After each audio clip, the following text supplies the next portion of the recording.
donné, tout a été déjà planifié. Tout a été déjà inscrit. Et toi, ce que tu dois faire, c'est tout simplement demeurer dans la présence de Dieu. Alléluia. Être connecté avec, n'est-ce pas, l'eau de la parole qui fait croître, qui élève. Alléluia. Amen. Voilà pourquoi la Bible dit que celui-là qui, n'est-ce pas, qui ne s'assied pas en compagnie de mon cœur, qui trouve son plaisir dans la loi de l'Éternel, il est comme un arbre planté près des courants d'eau.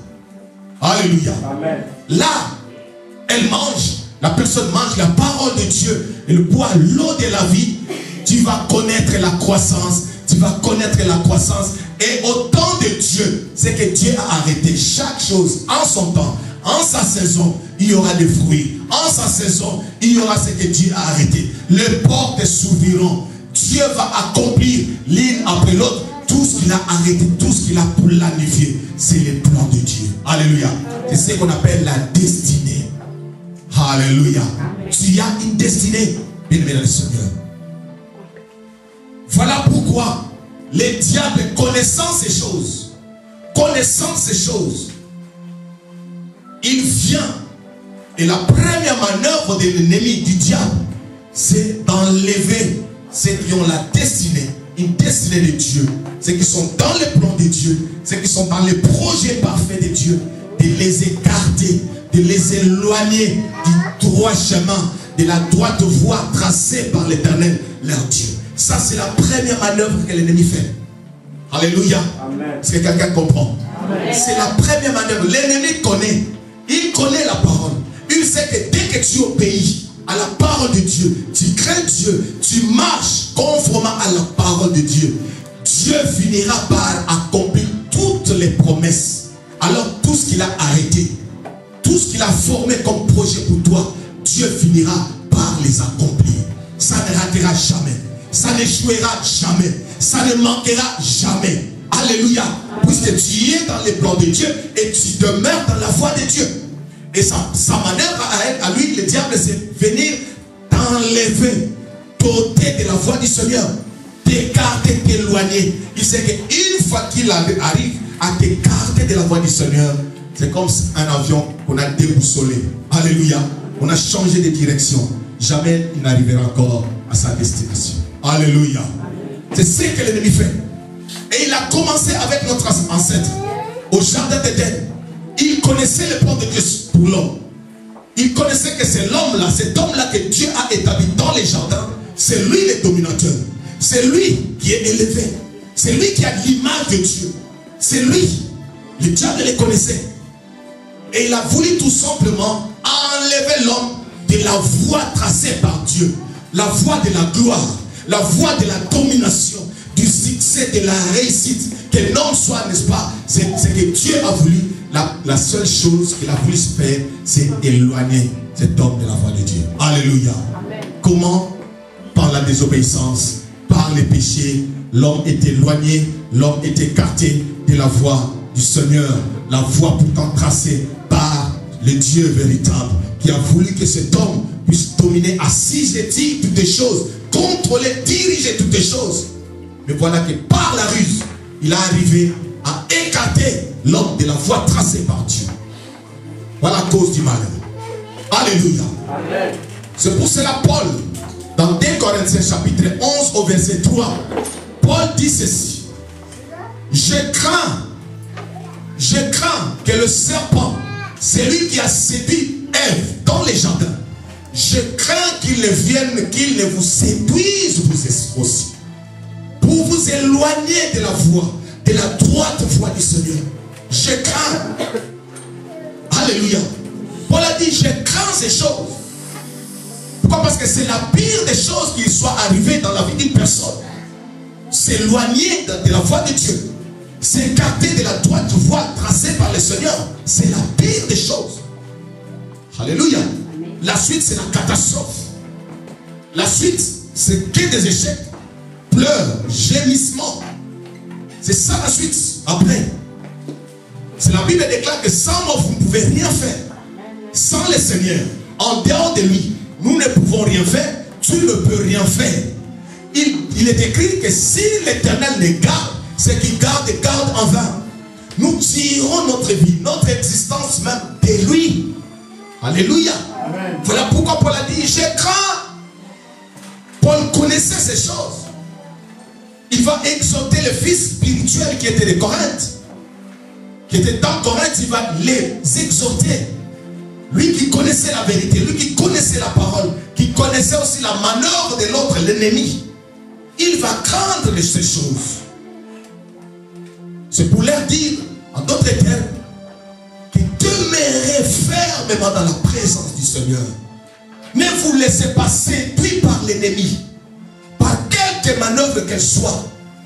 Pourquoi? Parce qu'une fois séduit, éloigné de la voie de Dieu, c'est fini. Votre destinée, alors votre destinée, malheur.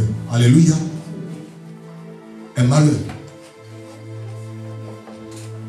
Il a voulu encore renouveler l'exploit avec notre Seigneur dans les déserts. Il vient vers le Seigneur au désert. Si tu es le Fils de Dieu, si tu es le Fils de Dieu, tout ce qu'il a cherché dans le Seigneur, c'est écarter Jésus de sa mission, éloigner Jésus de la voie qui a été tracée pour lui, pour sauver l'humanité. Si tu es fils de Dieu, fais ceci. Si tu es fils de Dieu, il ne savait pas qu'il était devant la parole vivante. Alléluia. La parole incarnée. La parole qui était au commencement. Cette parole qui s'était faite chair. Il a oublié ces choses-là. Il a cru qu'il va renouveler l'exploit d'Éden, du jardin d'Éden. Or, ce n'était pas le cas. Alléluia. Ce n'était pas le même donné. Ce n'était pas la même chose. Là, il était devant le Créateur. Dieu qui s'est fait chair. Alléluia. Dieu qui est venu habiter parmi les hommes. C'est lui qui était la parole du commencement. Il va lui dire, tu n'adoreras que l'Éternel ton Dieu, lui et lui seul. Et éloigne-toi de moi, Satan. Alléluia. Amen. Jésus l'a vaincu au désert. Alléluia. Et c'est à cause de cette victoire que nous aussi, nous sommes plus que vainqueurs. De toutes ces manœuvres, de toutes ces ruses, ces manigances, nous sommes plus que vainqueurs. Voilà pourquoi ne te laisse plus jamais séduire par cet homme. Tout simplement, il cherche à t'écarter de la voie de la victoire que Christ a tracée pour toi. De la victoire que Christ a accomplie pour toi sur la croix. Alléluia. Christ a vaincu et nous sommes plus que vainqueurs. Cette victoire, c'est pour son épouse, son église. Alléluia. La femme que tu es église, cette victoire, c'est pour toi. C'est pourquoi la Bible déclare que nous sommes plus que vainqueurs. Demeure dans la présence de Dieu. Frère, demeure dans la voie de Dieu. Demeure. Puisque Marie demeurait dans la présence de Dieu, puisque Marie demeurait dans l'obéissance à la parole de Dieu, l'obéissance à Dieu, lorsque les temps ont été accomplis, la Bible déclare que depuis le ciel, Dieu a dépêché un ange. Alléluia. Oh, j'aime la parole de Dieu. Dieu a dépêché un ange, puisque c'était le temps où son histoire devrait commencer. Alléluia. C'était le temps où elle devrait faire la différence. La Bible déclare que vous verrez la différence entre ceux qui me servent. Ça veut dire qu'entre ceux qui me sont fidèles, ceux qui m'obéissent et ceux qui ne le sont pas. Alléluia. Vous verrez la différence. Le temps de Dieu, Dieu a dépêché un ange. Et pas n'importe quel ange, s'il vous plaît. L'ange le plus fort du royaume. Alléluia. L'ange le plus fort du royaume. Amen. Dieu ne dépêche pas n'importe quel ange pour ceux-là qui l'obéissent. Alléluia. Pas n'importe quel ange. Il a dépêché le plus fort des anges.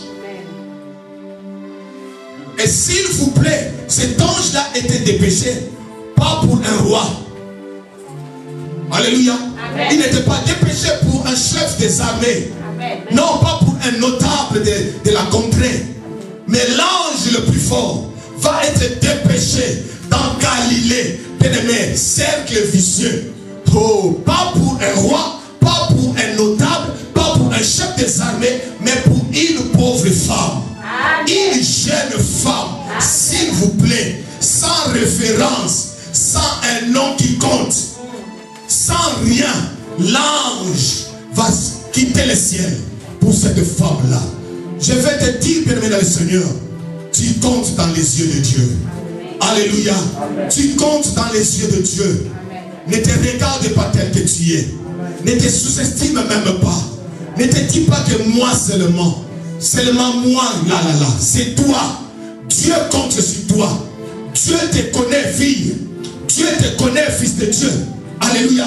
Dieu te connaît. Pas à cause de ton nom de famille, mais à cause de son amour pour toi. Il te connaît. Il va dépêcher son ange. Pas pour le maire ou le maire de la ville de Strasbourg.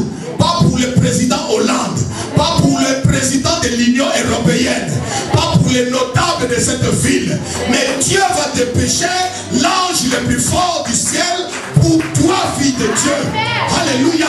Pour toi, Marie, la méprisée, la rejetée, la méconnue. C'est pour toi que Dieu va dépêcher un ange pour qu'une histoire commence. Cette histoire sera pour cette année.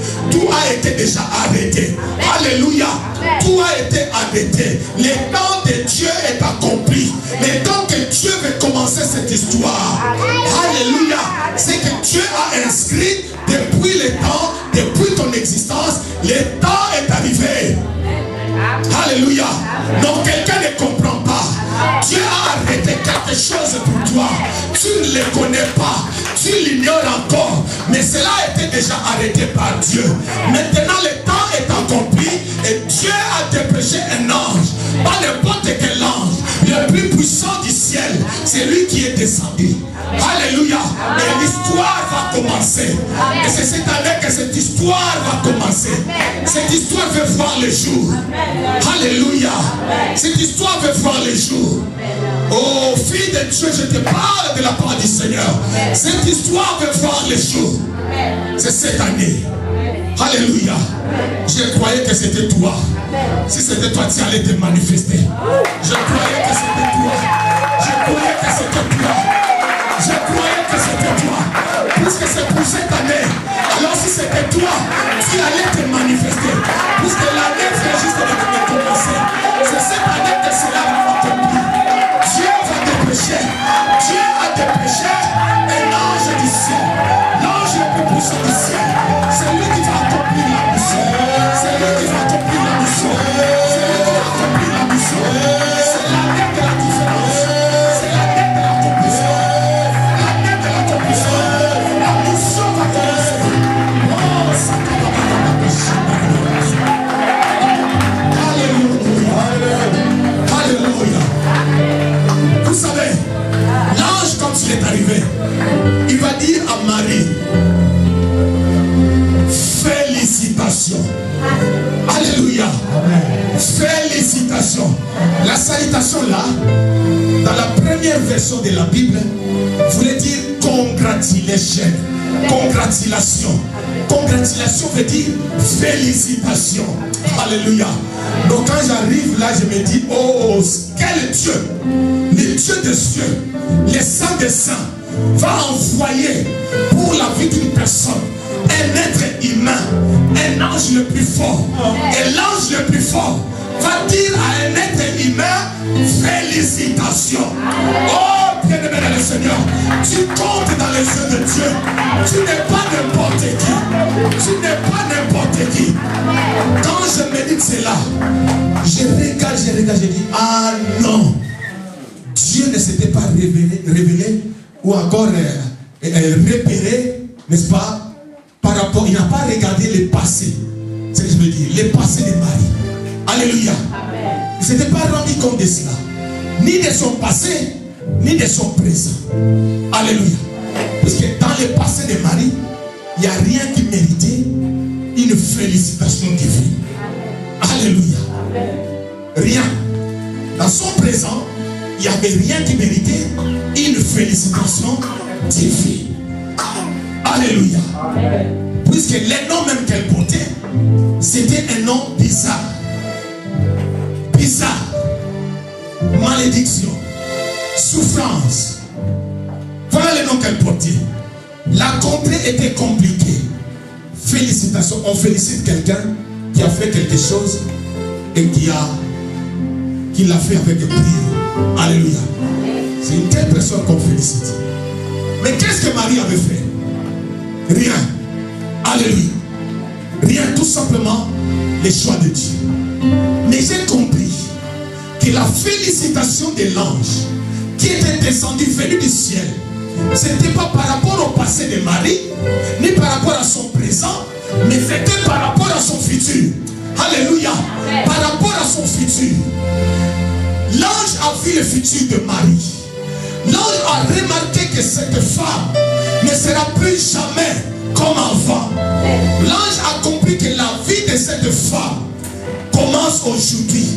Une histoire commence avec elle aujourd'hui. L'histoire qui a été destinée au ciel. Donc le futur de Marie, c'est ce qui a intéressé l'ange. C'est ce qui a poussé l'ange de féliciter Marie. Alléluia. Je vais dire à quelqu'un, ne regarde pas ton passé. Si l'ange te félicite aujourd'hui, c'est à cause de l'histoire qui va commencer aujourd'hui là. Si l'ange te félicite aujourd'hui, c'est à cause de ce que ton futur. Si l'ange te félicite aujourd'hui, c'est à cause de ce que Dieu veut commencer avec toi. Alléluia.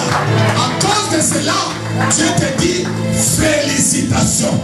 À cause de cela, l'ange te dit félicitations. Alléluia. Il a vu la gloire qui va t'accompagner tout au long de cette année. Il te dit félicitations. Il a vu comment tu vas la passer cette année pour aller dans l'élévation. Il te dit félicitations. Il a vu comment tu vas quitter la stérilité pour rentrer dans la oh, alléluia. Il te dit félicitations. Il a vu comment tu vas quitter le chômage pour rentrer dans la vie de travail. Il te dit félicitations. Il a vu ton progrès. Il a vu ton élévation de cette année qui n'est pas encore visible à l'échelle des hommes. Il te dit félicitations. Il a vu comment tes enfants vont vaincre leurs ennemis. Comment ils seront élevés